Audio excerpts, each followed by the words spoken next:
અવંતિકાજી રસોડામાં પહોંચ્યા તો તેમને જોયું કે વહુએ પાલક પનીર, બટાકા ટામેટાનું સરસવાળું શાક અને રોટલીની સાથે થોડા ચોખા પણ બનાવ્યા હતા. અવંતિકાજીને ખૂબ જ ગુસ્સો આવ્યો કારણ કે તેમને તો ફક્ત રોટલી બનાવવાનું જ કહ્યું હતું.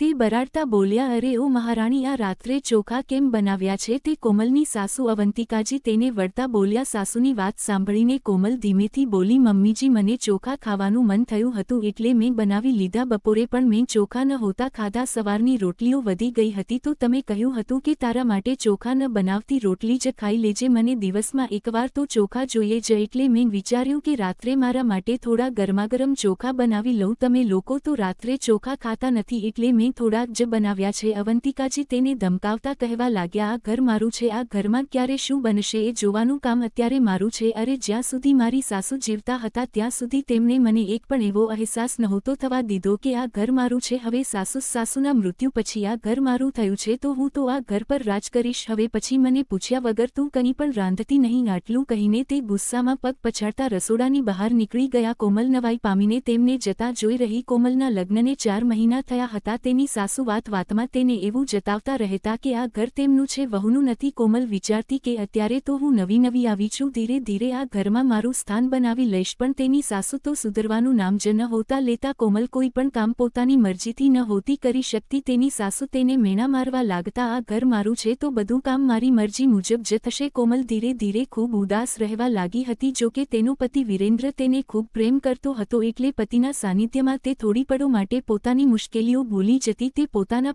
પતિને સાસુની ફરિયાદ પણ નહોતી કરતી કારણ કે તેને લાગતું હતું કે તેનો પતિ વિચારશે કે તે માં દીકરા વચ્ચે અંતર લાવવા માંગે છે. તેથી તે મૌન રહીને પોતાની વેદના પોતે જ સહન કરી રહી હતી. એક દિવસ અવંતિકાજી સવારની ચા પી રહ્યા હતા ત્યારે કોમલ ધીમેથી બોલી, માજી, સવારે વહેલા ઘણી બધી વાનગીઓ બનાવવાની હોય છે તો ગેસ પર કામ કરવામાં મોડું થઈ જાય છે. હું વિચારું છું કે એક ઇન્ડક્શન કુકર લઈ લઈએ તો રસોઈ બનાવવામાં સરળતા રહેશે. તેની સાસુ ગુસ્સામાં કહેવા લાગ્યા, વહુ, ઘરમાં કઈ વસ્તુ ક્યારે ખરીદવી એ જોવા માટે હું હજી બેઠી છું. તારે આ બધું વિચારવાની જરૂર નથી. આ ઘરમાં વર્ષોથી 2 ચૂલા પર જ રસોઈ બનતી આવી છે. તને બનાવવામાં શું તકલીફ છે? તે ધીમેથી બોલી, મારે કલાકો સુધી રસોડામાં ઊભા રહેવું પડે છે. જો ઇન્ડક્શન નહીં તો ઓછામાં ઓછો 4 બર્નર વાળું ચૂલ્લો જ ખરીદી આપો. અવંતિકાજી મોઢું બગાડતા કહેવા લાગ્યા, મેં કહ્યું ને કે આ ઘર મારું છે તો તારે મગજ ચલાવવાની જરૂર નથી. આ ઘરમાં ફક્ત મારું જ ચાલશે. જ્યાં સુધી મારી સાસુ જીવતા હતા ત્યાં સુધી તેમણે આ ઘર પર રાજ કર્યું. હવે મારો સમય છે તો તું મારી સત્તામાં દખલ કરવાની કોશિશ ન કર. આજે તો કોમલની ધીરજની સીમા આવી ગઈ. તે કહેવા લાગી, મમ્મીજી, જ્યારે તમારી સાસુ ઘર પર રાજ કરતા હતા ત્યારે તમને ને ખરાબ લાગતું હતું ને જ્યારે તે ગુજરી ગયા ત્યારે તમને તો મોટી શાંતિ થઈ હશે કે હવે ઘર પર તમારું રાજ હશે, હવે ઘરમાં તમારું ચાલશે. તો શું એક વહુએ ઘરમાં પોતાની મરજીથી જીવવા માટે સાસુના મૃત્યુની રાહ જોવી પડતી હોય છે? આ તો હું બિલકુલ કરવા નથી માંગતી. આ સાંભળીને અવંતિકાજે ડખાઈ ગયા. તે કહેવા લાગ્યા, વહુ, તું આ શું બકવાસ કરી રહી છે? ત્યારે કોમલ ધીમેથી બોલી, તમારી જ વાત સમજવાનો પ્રયત્ન કરી રહી છું. તમે હંમેશા કહો છો કે જ્યાં સુધી મારી સાસુ જીવતા હતા ત્યાં સુધી ઘરમાં તેમનું રાજ ચાલ્યું અને તેમના મૃત્યુ પછી આ ઘર મારું છે. તો હું પણ એ જ વિચારું છું કે આખરે આ ઘર મારું પોતાનું ક્યારે બનશે? શું હું આના માટે આવી ખરાબ વાત વિચારું? આવો ખોટો વિચાર મારા મગજમાં આવી પણ ન શકે. પણ તમારી વાતો પરથી તો સ્પષ્ટ લાગે છે કે તમને કદાચ તમારી સાસુના મૃત્યુની રાહ રહી હશે. આ સાંભળીને અવંતિકાજીનું મોઢું ગુસ્સાથી લાલ થઈ ગયું. પણ વાત તો વહુએ સાવ સાચી કહી હતી. ત્યારે કોમલ ધીમેથી બોલી, આજે પપ્પાજીને આવવા દો, પછી હું તેમને પૂછીશ કે શું આ ઘરમાં પોતાની મરજીથી હું કોઈ કામ ન કરી શકું? શું એના માટે મારે કોઈ અશુભ દિવસની રાહ જોવી પડશે? આટલું કહીને કોમલ પોતાના રૂમમાં જતી રહી. હવે અવંતિકાજીનો ચહેરો પરસેવે રેબઝેબ થવા લાગ્યો.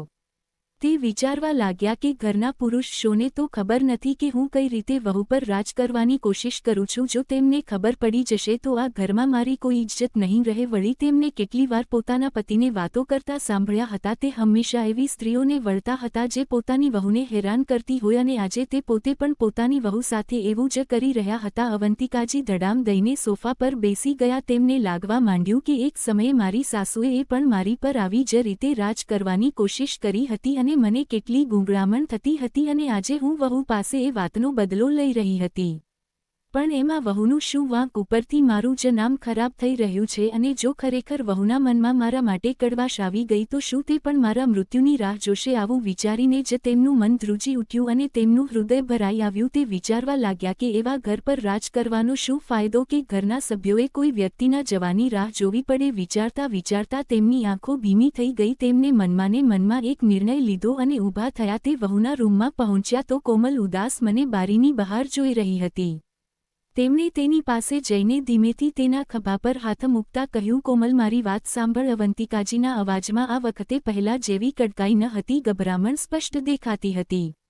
તે ધીમા અવાજે બોલ્યા તો કોમલે પાછા ફરીને જોયું. પહેલીવાર સાસુની આંખોમાં નરમાશ દેખાઈ. અવંતિકાજીએ તેનો ખભો પકડ્યો. વહુ, મારા માટે મનમાં કોઈ કડવાશ ન રાખતી. હું કદાચ ભૂલી ગઈ હતી કે જ્યારે મારી સાથે આવું થતું ત્યારે મને કેટલું ખરાબ લાગતું હતું. આજે એ જ બધું હું તારી સાથે કરી રહી હતી. તેમનો અવાજ ગદગદિત થઈ ગયો. સાચું તો એ છે કે ભૂલ મારી જ છે. ઘર પર રાજ કરવાના ચક્કરમાં હું માણસાઈ જ ભૂલી ગઈ હતી. કોમલ ચૂપચાપ સાંભળતી રહી. અવંતિકાજી આગળ બોલ્યા, આજથી આ ઘર તારું પણ છે. તને જે ઠીક લાગે, જે રીતે ઠીક લાગે તેમ કામ કર. મને રોકવાનો કોઈ હક નથી. મેં તને બહુ રોકી ટોકી. મને માફ કરી દે. વહુ કોમલની આંખો પણ ભીમી થઈ ગઈ. તેણે ધીમેથી કહ્યું, મમ્મીજી, મને ઘર જોઈએ છે, રાજ નહીં. અવંતિકાજીએ તેને ગળે લગ લગાવી દીધી. એ દિવસ પછી રસોડામાં નિયમો નહીં પણ આપતજન જેવો પ્રેમ ચાલવા લાગ્યો. અવંતિકાજીને પહેલીવાર લાગ્યું કે ઘર હક જતાવવાથી નહીં પણ દિલ જીતવાથી પોતાનું બને છે. ઘર પર રાજ કરવાથી નહીં પણ સંબંધોમાં મીઠાશ આપવાથી સન્માન મળે છે. જે દર્દ આપણે ક્યારેક પોતે સહન કરવું પડ્યું હોય એ જ દર્દ બીજાને આપવું એ સમજદારી નથી. સાસુ વહુનો સંબંધ શક્તિની લડાઈ નહીં પણ સમજણ અને સહકારનો સંબંધ હોવો જોઈએ. ત્યારે જ ઘર સાચું ઘર બને છે.